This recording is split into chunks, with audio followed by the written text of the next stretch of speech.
الحمد للہ رب العالمین والصلاة والسلام علی خاتم النبیین اما بعد فاعوذ باللہ من الشیطان الرجیم بسم اللہ الرحمن الرحیم الذین قالوا ان اللہ عہد الینا الا نؤمن لرسول حتی یأتینا بقربان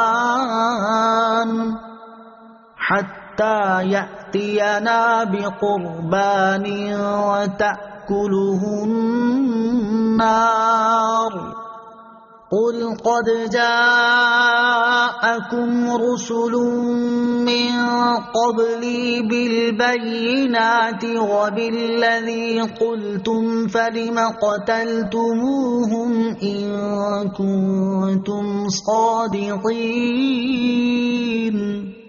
ترجمہ: وہ لوگ جو کہتے ہیں کہ اللہ نے ہم سے وعدہ لیا تھا کہ ہم کسی رسول کی اس وقت تک تصدیق نہ کریں جب تک وہ ایسی قربانی پیش نہ کرے جسے آگ کھا جائے، اے حبیب تم فرما دو کہ بے شک مجھ سے پہلے بہت سے رسول تمہارے پاس کھلی نشانیاں اور وہی معجزات لے کر آئے جو تم نے کہے تھے، پھر اگر تم سچے ہو تو تم نے انہیں کیوں شہید کیا؟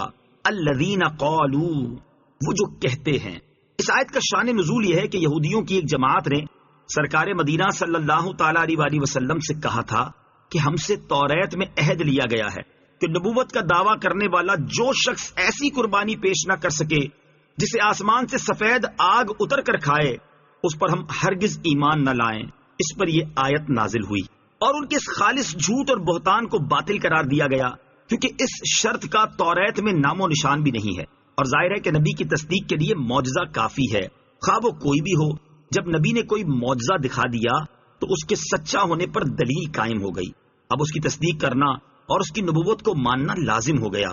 نبوت کی صداقت ثابت ہو جانے کے بعد پھر کسی خاص معجزے کا اصرار کرنا حقیقت میں نبی کی تصدیق کا انکار ہے۔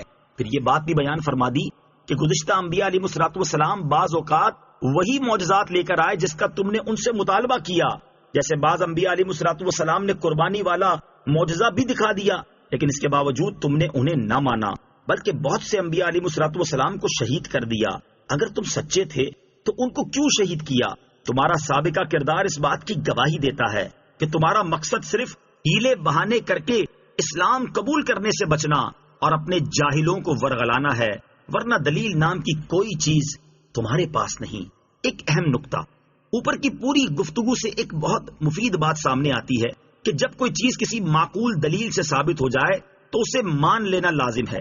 دلیل سے ثابت ہو جانے کے بعد خواہ مخواہ مخصوص قسم کی دلیل کا مطالبہ کرنا یہودیوں کا کام ہے، اور اس میں بھی ایسے لوگوں کا مقصد ماننا نہیں ہوتا بلکہ مفت کی بحث کرنا ہوتا ہے۔ جیسے مسلمانوں میں رائج بہت سے معمولات ایسے ہیں جو معقول شرعی دلیل سے ثابت ہیں، لیکن بعض لوگوں کا خواہ مخواہ اصرار ہوتا ہے کہ نہیں، اسے حضور سید المرسلین صلی اللہ علیہ وسلم کے زمانے سے ثابت کرو، اسے بخاری سے ثابت کرو۔ یہ طرز عمل سراسر جاہلانہ ہے اور ایسے لوگوں کو سمجھانا بے فائدہ ہوتا ہے۔ فَإِن كَذَّبُوكَ فَقَدْ كُذِّبَ رُسُلٌ مِّن قَبْلِكَ جَاءُوا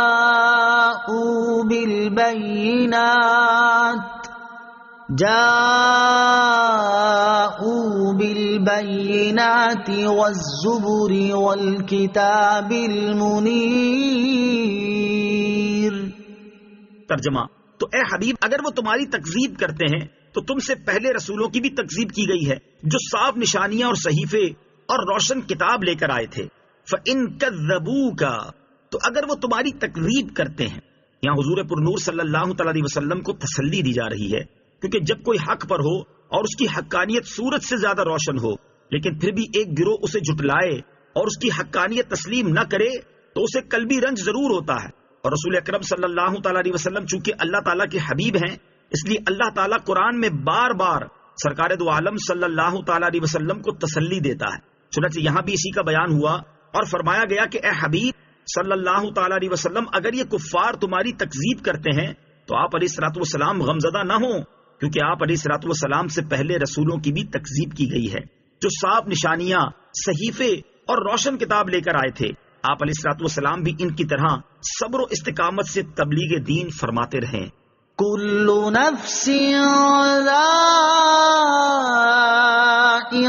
الموت وإنما توفون أجوركم يوم القيامة فمن زحزح عن النار وأدخل الجنة فقد فاز وما الحياة الدنيا إلا متاع الغرور۔ ترجمہ، ہر جان موت کا مزہ چکھنے والی ہے، اور قیامت کے دن تمہیں تمہارے اجر پورے پورے دیے جائیں گے۔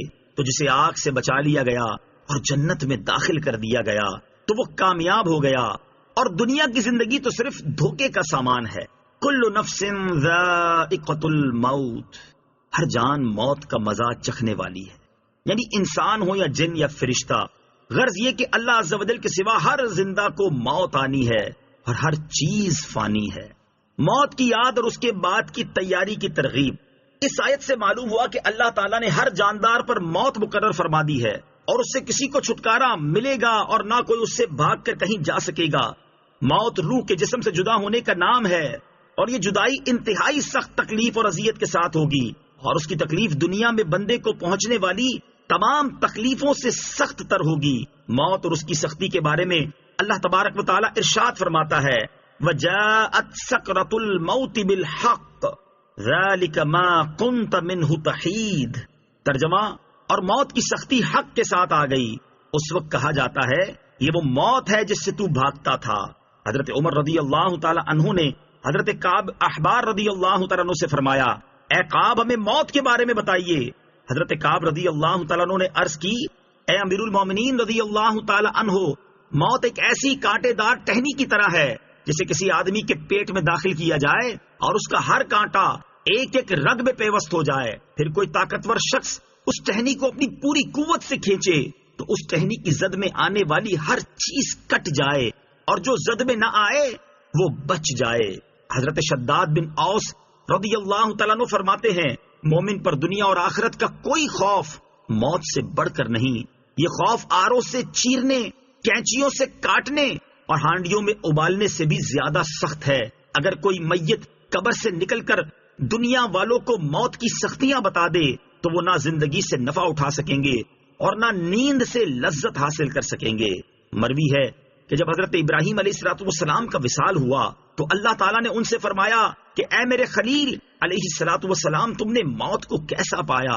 آپ نے عرض کی، جس طرح گرم سیخ کو تر روئی میں رکھا جائے پھر اسے کھینچ لیا جائے۔ اللہ تعالیٰ نے ارشاد فرمایا، ہم نے آپ پر موت کو آسان کیا ہے۔ بخاری شریف کی حدیث ہے۔ حضرت عائشہ صدیقہ رضی اللہ تعالی عنہا فرماتی ہیں، بے شک رسول اللہ صلی اللہ تعالی علیہ وسلم کے سامنے پانی کا ایک برتن رکھا ہوا تھا۔ آپ علیہ الصلوۃ والسلام اپنے دونوں ہاتھ پانی میں داخل کرتے، پھر انہیں چہرہ انور پر ملتے اور کہتے بے شک موت میں تکلیف ہوتی ہے، پھر دستے مبارک اٹھا کر فرماتے رفیق اعلیٰ میں، یہاں تک کہ آپ علیہ الصلوۃ والسلام کی روح مبارکہ قبض کر لی گئی اور دستے مبارک جھک گیا۔ ترمذی شریف کی حدیث ہے۔ حضرت عبداللہ بن عمر رضی اللہ تعالیٰ عنہ سے روایت ہے کہ حضرت عائشہ رضی اللہ تعالی عنہا نے فرمایا، میں نے حضور پر نور علیہ الصلوۃ والسلام کے وصال کے وقت جو سختی دیکھی، اس کے بعد مجھے کسی کی آسان موت پر رشک نہیں ہے۔ جب حضرت عمرو بن عاص رضی اللہ تعالی عنہ کی وفات کا وقت قریب آیا تو ان کے بیٹے نے ان سے کہا، اے بابا جان، آپ کہا کرتے تھے کہ کوئی عقل مند انسان مجھے نزا کے عالم میں مل جائے تو میں اس سے موت کے حالات دریافت کروں، تو آپ سے زیادہ عقل مند کون ہوگا؟ برائے مہربانی آپ ہی مجھے موت کے حالات بتا دیجئے۔ آپ رضی اللہ تعالیٰ عنہ نے فرمایا، اے بیٹے، خدا کی قسم ایسا معلوم ہوتا ہے کہ میرے دونوں پہلو ایک تخت پر ہیں اور میں سوئی کے نکے کے برابر سوراخ سے سانس لے رہا ہوں، اور ایک کانٹے دار شاخ میرے قدموں کی طرف سے سر کی جانب کھینچی جا رہی ہے۔ ہمیں غور کرنا چاہیے کہ ہم تو سرتاپا گناہوں میں ڈوبے ہوئے ہیں، اور ہمارے اوپر موت کی سختیوں کے علاوہ نہ جانے اور کتنی مصیبتیں آئیں گی۔ اس لیے عقل مندی کا تقاضا یہی ہے کہ موت کو بکثرت یاد کیا جائے اور دنیا میں رہ کر موت اور اس کے بعد کی تیاری کی جائے۔ ترمذی شریف کی حدیث ہے۔ حضرت شداد بن اوس رضی اللہ تعالی عنہ سے روایت ہے حضور اقدس صلی اللہ تعالی علیہ وسلم نے ارشاد فرمایا، عقل مند وہ ہے جو اپنے نفس کو اپنا تابعدار بنا لے اور موت کے بعد کے لیے عمل کرے، اور عاجز وہ شخص ہے جو اپنی خواہشات پر چلتا ہو اور اللہ تعالیٰ کی رحمت کی امید بھی کرتا ہو۔ ابن ماجہ کی حدیث ہے، حضرت عبداللہ ابن عمر رضی اللہ تعالیٰ عنہما فرماتے ہیں، میں نبی کریم علیہ الصلوۃ والسلام کے ساتھ تھا، ایک انصاری آپ علیہ الصلوۃ والسلام کی خدمت میں حاضر ہوا، آپ علیہ الصلوۃ والسلام کو سلام کیا اور عرض کی، یا رسول اللہ صلی اللہ تعالیٰ علیہ وسلم، کون سا مومن افضل ہے؟ ارشاد فرمایا، جس کے اخلاق عمدہ ہوں۔ اس نے عرض کی، سب سے زیادہ عقل مند کون ہے؟ ارشاد فرمایا، جو موت کو زیادہ یاد کرتا ہو اور اس کی اچھی طرح تیاری کرتا ہو تو وہی سب سے زیادہ عقل مند ہے۔ حضرت عبداللہ ابن عمر رضی اللہ تعالیٰ عنہما فرماتے ہیں، میں نبی کریم علیہ الصلوۃ والسلام کی بارگاہ میں حاضر ہوا اور میں وہاں موجود افراد میں سے 10واں تھا۔ اسی دوران ایک انصاری شخص آئے اور عرض کی، یا رسول اللہ صلی اللہ تعالیٰ علیہ وسلم، لوگوں میں سب سے زیادہ عقل مند اور محتاط کون ہے؟ نبی اکرم علیہ الصلوۃ والسلام نے ارشاد فرمایا، وہ لوگ جو موت آنے سے پہلے اسے زیادہ یاد کرتے اور اس کے لیے زیادہ تیاری کرتے ہیں، وہی عقل مند ہیں۔ وہ دنیا کی شرافت اور آخرت کی بزرگی لے گئے۔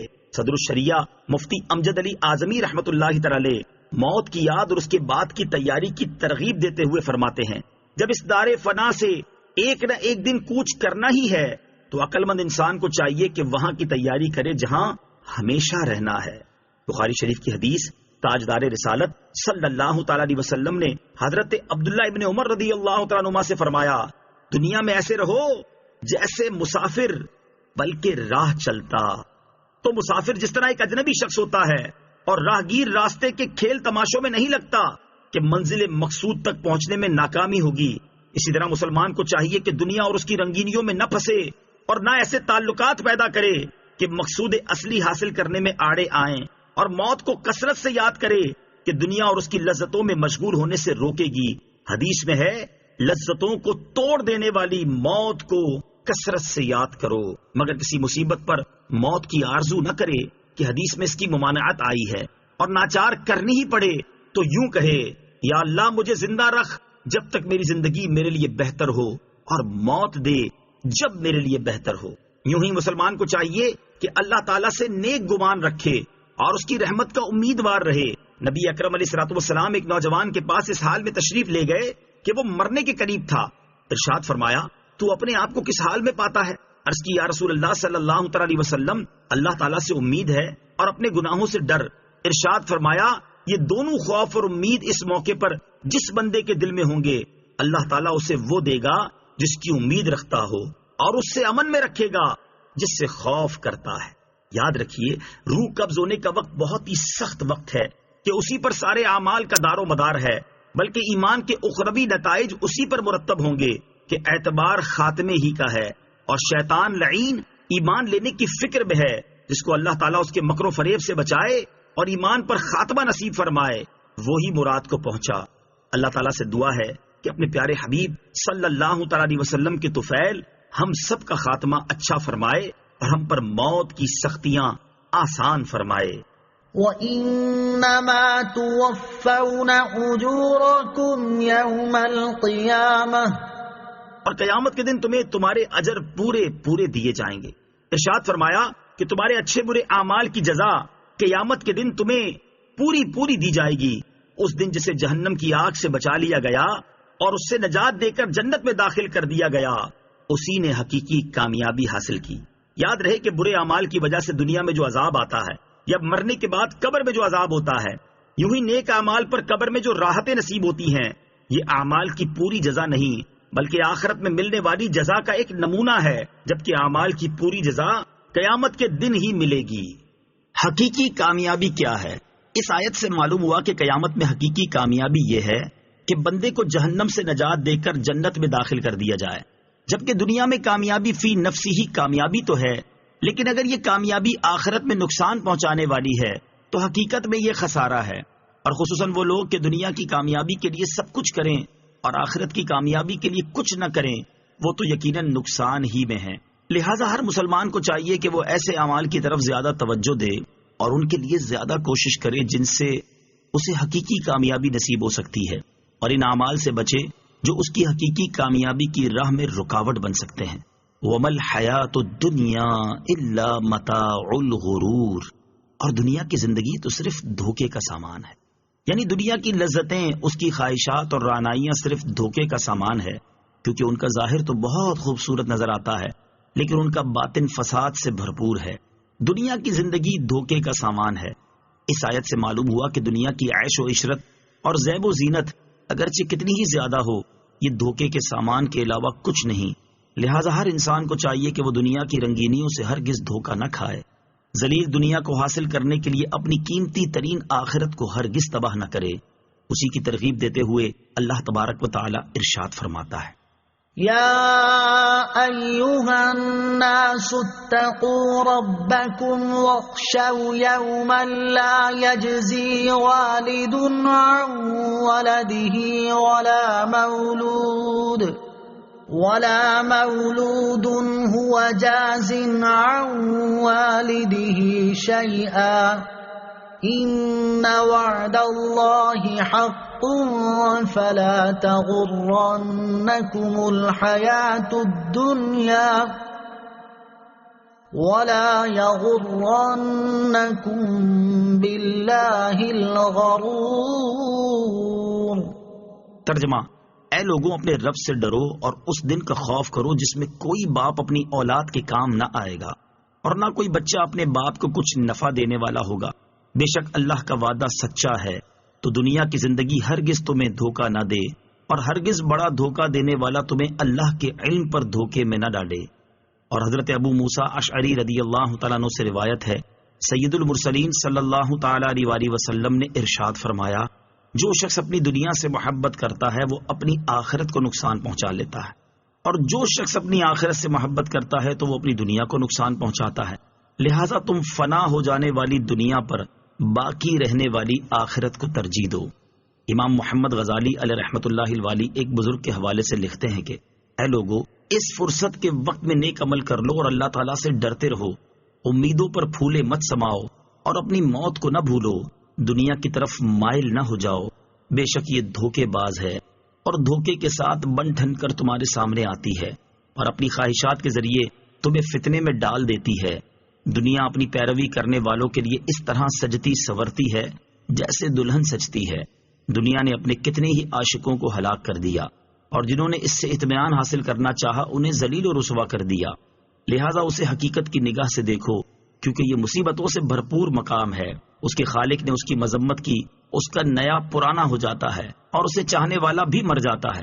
اللہ تعالیٰ تم پر رحم فرمائے، غفلت سے بیدار ہو جاؤ اور اس سے پہلے نیند سے آنکھیں کھول لو کہ یوں اعلان کیا جائے فلاں شخص بیمار ہے اور اس کی بیماری نے شدت اختیار کر لی ہے، کیا کوئی دوا ہے یا کسی ڈاکٹر تک جانے کی کوئی صورت ہے؟ اب تمہارے لیے حکیموں اور ڈاکٹروں کو بلایا جاتا ہے لیکن شفا کی امید ختم ہو جاتی ہے۔ پھر کہا جاتا ہے فلاں نے وصیت کی اور اپنے مال کا حساب کیا ہے۔ پھر کہا جاتا ہے اب اس کی زبان بھاری ہو گئی، اب وہ اپنے بھائیوں سے بات نہیں کرتا اور پڑوسیوں کو نہیں پہچانتا۔ اب تمہاری پیشانی پر پسینہ آ گیا، رونے کی آوازیں آنے لگیں اور تمہیں موت کا یقین ہو گیا۔ تمہاری پلکیں بند ہونے سے موت کا گمان یقین میں بدل گیا، زبان تھر تھرا رہی ہے، تیرے بہن بھائی رو رہے ہیں۔ تمہیں کہا جاتا ہے کہ یہ تمہارا فلاں بیٹا ہے، یہ فلاں بھائی ہے، لیکن تو کلام کرنے سے روک دیا گیا ہے، پس تو بول نہیں سکتا، تمہاری زبان پر مہر لگ گئی جس کی وجہ سے آواز نہیں نکلتی۔ پھر تمہیں موت آ گئی اور تیری روح اعضاء سے پوری طرح نکل گئی۔ پھر اسے آسمان کی طرف لے جایا گیا، اس وقت تمہارے بھائی جمع ہوتے ہیں، پھر تمہارا کفن لاتے ہیں اور تمہیں غسل دے کر کفن پہناتے ہیں۔ اب تمہاری عیادت کرنے والے خاموش ہو کر بیٹھ جاتے ہیں اور تجھ سے حسد کرنے والے بھی آرام پاتے ہیں۔ گھر والے تمہارے مال کی طرف متوجہ ہو جاتے اور تمہارے اعمال گروی ہو جاتے ہیں۔ اللہ تعالی ہمارے حال پر رحم فرمائے اور ہمیں دنیا کی حقیقت کو پہچاننے، اس کے دھوکے اور فریب کاری سے بچنے کی توفیق عطا فرمائے، آمین۔ صدق اللہ العظیم۔